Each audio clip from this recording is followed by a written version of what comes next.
You're listening to the Diplomats podcast on Asian geopolitics. As always, I'm your host, Ankit Panda, editor-at-large at The Diplomat, broadcasting from Washington, D.C.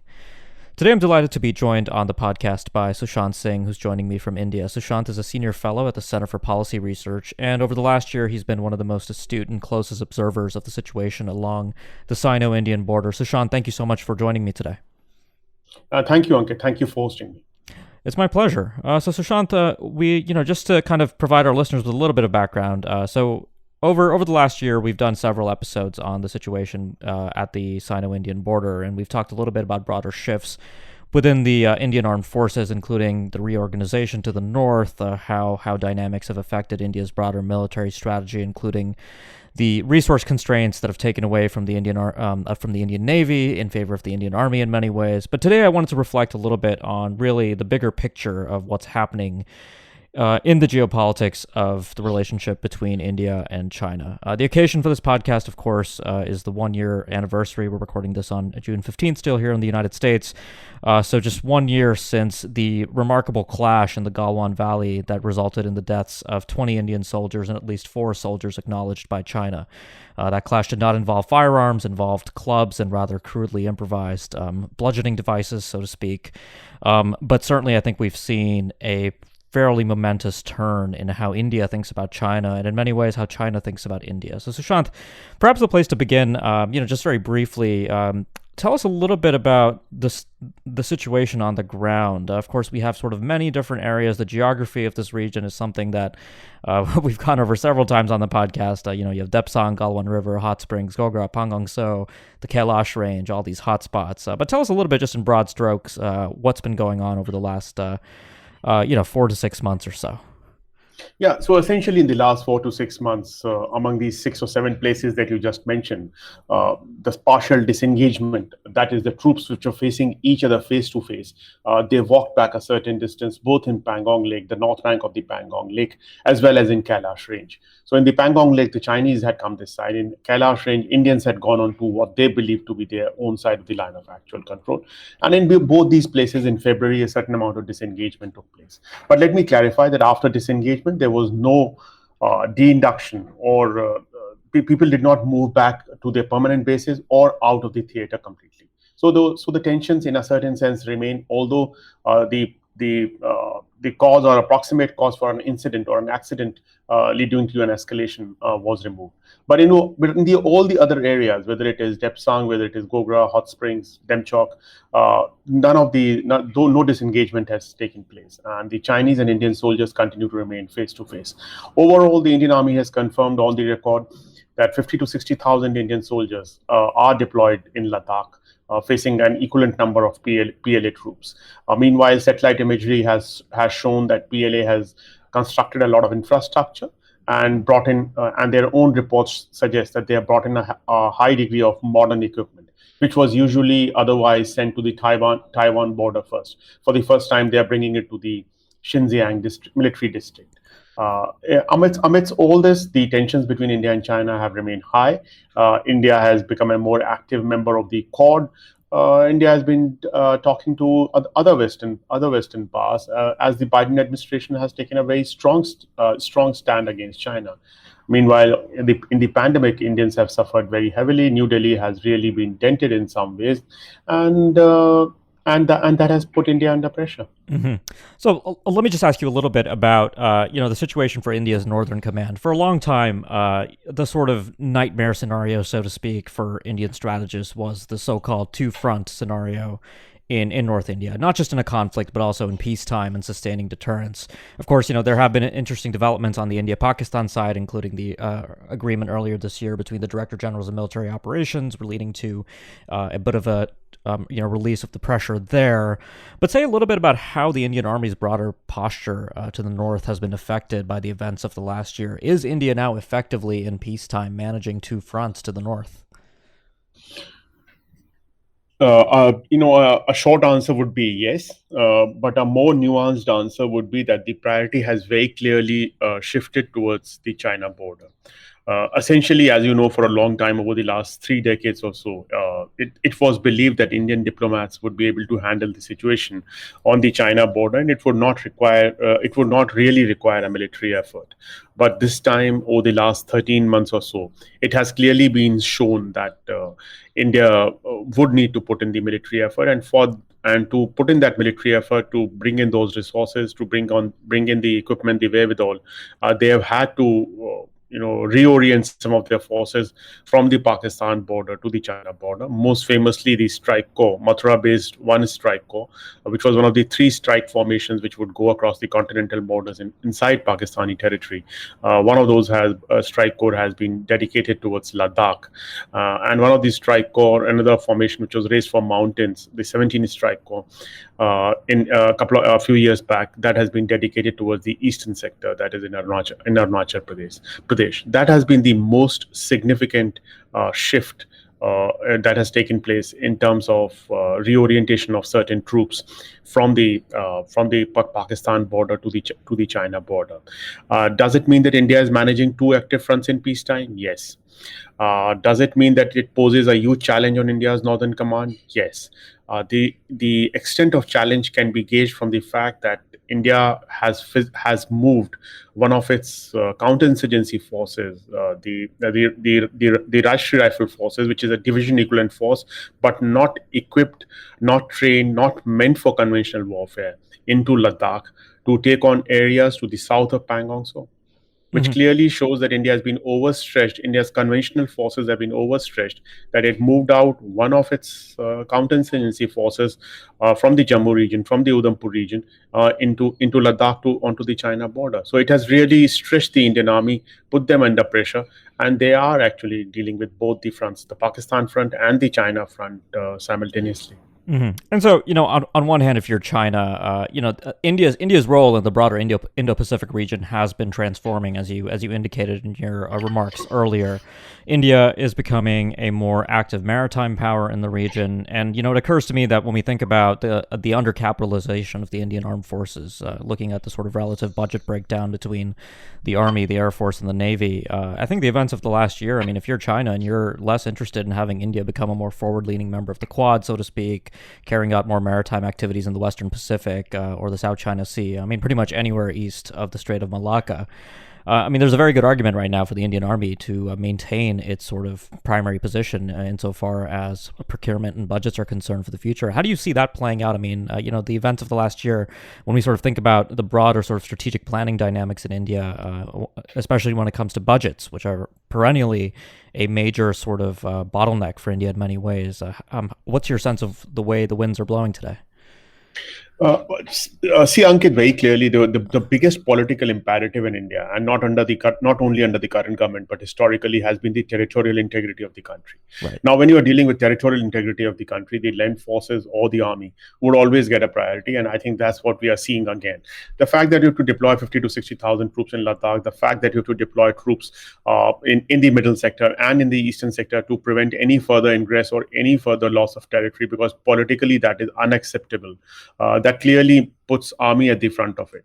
And as we can see, the resources are likely to be directed towards the army, so that the political imperative is met. The Navy, the maritime issue is a larger strategic issue, which does not pay immediate political dividends. So as has been reported in some of the foreign media, the Pentagon asked India to twice within the last few months to undertake joint patrols in the South China Sea, but India flatly refused. They refused to undertake those joint patrols. So while maritime may be important from a strategic point of view, from a political point of view, it is the land forces, the army, which get the higher priority, because any loss of territory can be very embarrassing for the government of the day. And in that sense, the priority of the funds, the priority of spending of funds, the limited funds that are available would go towards towards the army. As you know, Ankit, the Indian Navy had a plan for being a vision for being a 200 ship navy, which has already been brought down to a 175 ship navy, 175 vessel navy. So that's essentially where we are at. The priority has, in some sense, shifted towards the army for what can be funded, what can be budgeted, than the navy. Although you will see a lot of lip service being paid to the fact that we will build up the navy and we will have a lot of maritime cooperation with the Quad and with all the other partners. But that's going to be a challenge considering the state of India's economy. Absolutely. No, I think the logic of that makes perfect sense. I mean, my only point was that if you're China, making those incentives and making those choices much sharper for India's political leadership, I think, leads to an outcome that's not necessarily all negative, even if it does lead to this permanent peacetime, forward-leaning presence in Ladakh. I want to go back to something, you said earlier that I found very interesting, Sushant. I mean, you talked about how traditionally, really going back to the late 80s and Rajiv Gandhi's trip to China, that India had really put its diplomats in the Ministry of External Affairs at the forefront of managing its relationship with China. Of course, the relationship waxed and waned between cooperation and competition. That's sort of the traditional understanding of those 30 years. But now you've said, the situation has changed. Diplomacy alone is not yielding the kinds of results that India wants. And of course, there are a set of political and diplomatic changes in China that, of course, weigh on this as well. But, let's keep the focus a little bit on the Indian side for today's discussion, just to scope things a little better. I wanted to ask you about the sort of parallel military dialogue process that's been going on. So June 6th, I believe, 2020 was the first date of the corps commander level talks between the Indian Army and the Chinese People's Liberation Army, and there's been multiple rounds of talks since then. What exactly happens in these talks is a little mysterious for those of us on the outside, of course. We do get some reporting citing various sources, primarily on the Indian side, very little from the Chinese side, apart from PLA Western Theater Command statements occasionally. What's your sense of the value of the corps commander level process? I mean, of course, it did yield a disengagement, which was, of course, an important outcome. But in your sense of how this is affecting how the two militaries actually sort of deal with each other day to day in this very tense area, what's your sense of the value? So, Ankit, the fundamental reason why the corps commanders meeting took place and why China agreed for it, and if you see the Chinese language, it is the senior military commanders meeting. So, when you have a divisional commander or a brigade commander or a battalion commander level meeting, and I'm going hierarchically downwards, these are seen as local commanders, people who have an understanding of a particular local area of a spot, maybe a kilometer by kilometer, or a few kilometers by few kilometers, where you say, 20 of your guys came and crossed this boundary line and got here and we have thrown them out. But when you are having corps commander level meetings, or as China calls senior military commander level meeting, you are clearly indicating that it's a larger issue which spans many such sides. It's not a single point issue. So that's the fundamental difference. And India and China have never had corps commander level talks earlier. And as you are aware, Ankit, after a couple of rounds, both the sides included formal diplomats in these corps commander talks. So fundamentally, while these talks may have been fronted or led by the military, there were diplomats as part of it. And in India's case, there was also the paramilitary force, which is mandated with guarding the borders in Ladakh, the ITBP, the Indo-Tibetan Border Police, which comes under the Home Ministry. They were also part of it. So it was essentially a whole of government delegation that was meeting the PLA senior military commander. And as you are aware, PLA, of course, had its political commissars as part of it. So fundamentally, it was at a much higher level of engagement that it was taking place. And secondly, it indicated that both the sides accepted that these were not localized issues, and these issues spanned a much larger area and were almost strategic in nature, if one may say so, stretching the definition a bit, were strategic in nature and therefore needed to be dealt at a much higher level. So do you think then fundamentally that the mode in which, the thinking in New Delhi at least, on the mode in which India should be approaching China or dealing with China has somewhat changed away from, putting diplomats at the forefront, or has that lesson not yet really been learned? I think there is a more and more there's a recognition that what worked for last 30 years, and China has more agreements with India than with any other country on the border, which they've signed since 1993. That those agreements are no longer delivering.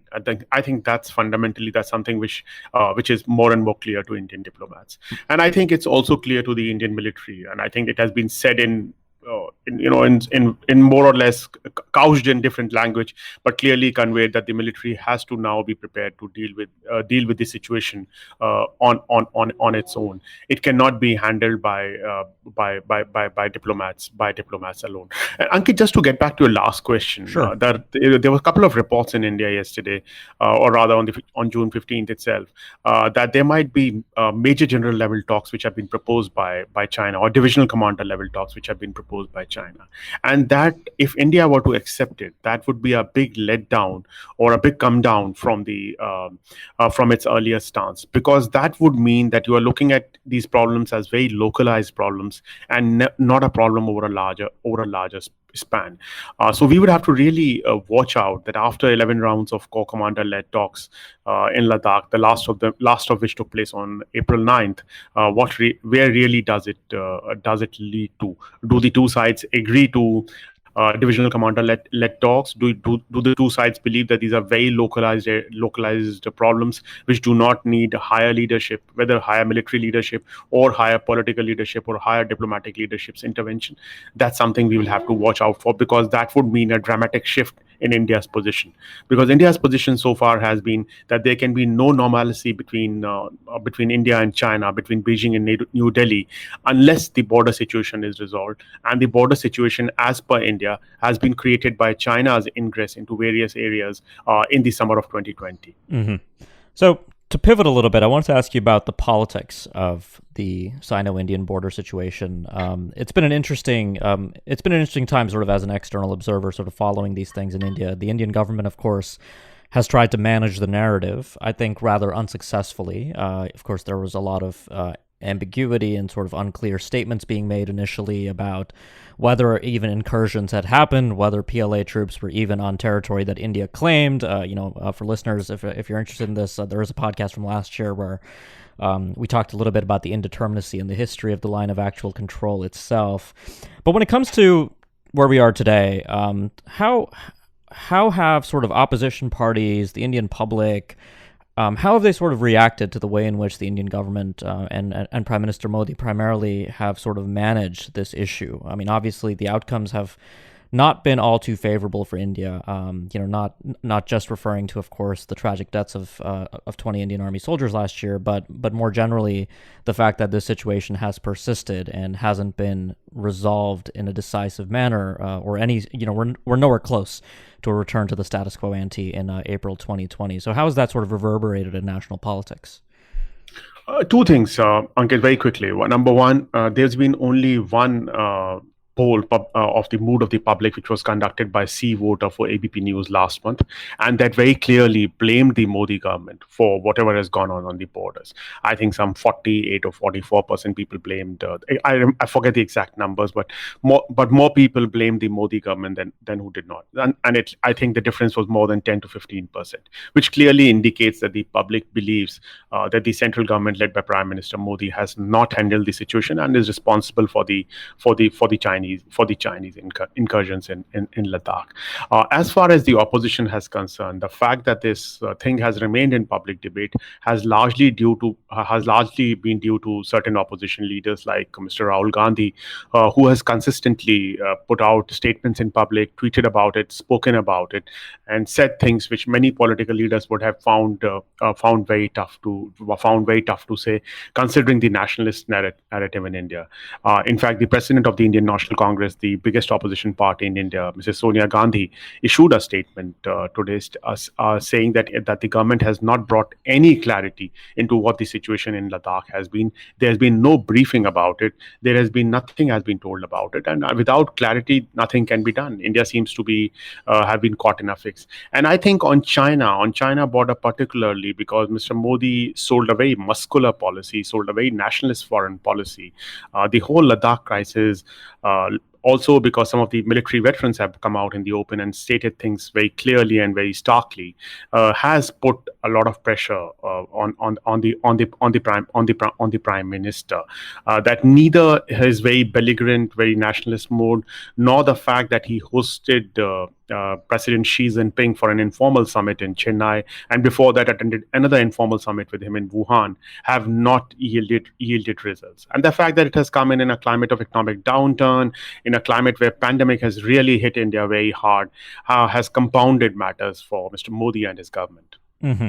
So, Sushant, kind of zooming out a little bit now to the bigger picture, when we sort of think about the root causes of, first of all, the root causes behind the situation at the border and the broader decline in Sino-Indian relations. I think there are many places to look for answers. I don't think there's a single answer. There are changes in India, changes in how India thinks about China, how India, for instance, going all the way back to the 2017 standoff at Doklam handled things. Of course, major changes in Chinese foreign policy and how Xi Jinping has directed the PLA and even Chinese diplomats to pursue Chinese interests overseas.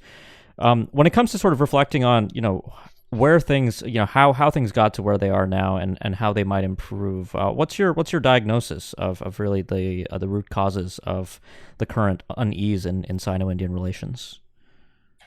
Ankit, very hard to say. The Indian foreign minister is on record saying that he doesn't know why this happened, what happened in Ladakh, and why the relations nosedived so quickly.